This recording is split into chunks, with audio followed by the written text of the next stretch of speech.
Quand nous voyons un homme avec une intelligence vive, avec des capacités d'organisation, éloquent et énergique, nous disons « ce serait merveilleux si un tel homme devenait prédicateur. Ce serait précieux pour la cause de Christ. » Nous pensons que si seulement ces capacités pouvaient être canalisées dans la bonne direction, ce serait un gain pour le royaume de Dieu. Mais Dieu n'utilisera jamais les capacités naturelles, même si elles sont canalisées dans le domaine spirituel. S'il doit y avoir un témoignage du Seigneur, alors tout doit procéder de lui. Tout ce qui vient de l'homme et qu'il possède de manière naturelle doit être mis de côté, car tout doit être issu de la résurrection. Et la résurrection présuppose la mort. Quel est le problème avec la chrétienté érigée en système aujourd'hui? Les ressources humaines sont utilisées pour l'œuvre divine. Si ce témoignage doit être celui du Seigneur, alors nous devons non seulement mourir à nous-mêmes, mais aussi à nos capacités naturelles. Tout ce qui est charnel doit être répudié, car la vie spirituelle, c'est la vie hors de la mort. Aucune puissance d'ici-bas n'aurait pu faire bourgeonner la verge d'Aaron, car c'était un morceau de bois sec, de bois mort.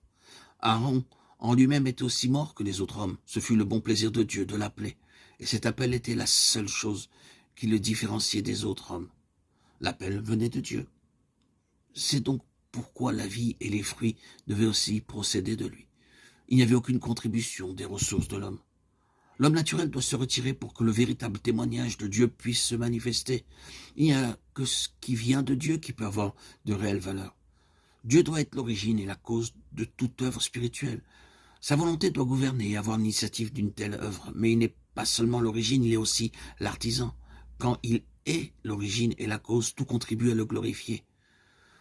Le problème, bien souvent, c'est que lorsque nous reconnaissons que le commencement doit être de Dieu et la finalité pour lui, nous oublions qu'entre les deux, tout doit être de lui également.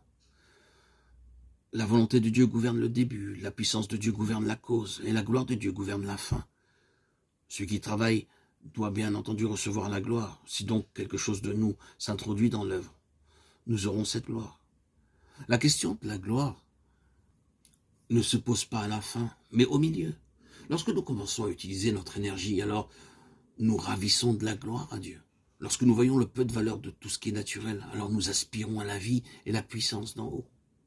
Et spontanément, nous levons les yeux en disant « À toi soit toute la gloire ». Le témoignage du Seigneur repose sur la puissance de la vie qui a vaincu et qui est hors de la mort. Remarquons que s'il doit y avoir une claire expérience de la vie de résurrection, il doit y avoir cette nuit devant le témoignage. Nombre 17, 7 et 8. C'est quelque chose d'essentiellement expérimental. Nombreux parmi ceux qui servent Dieu n'ont pas le désir de passer par cette nuit.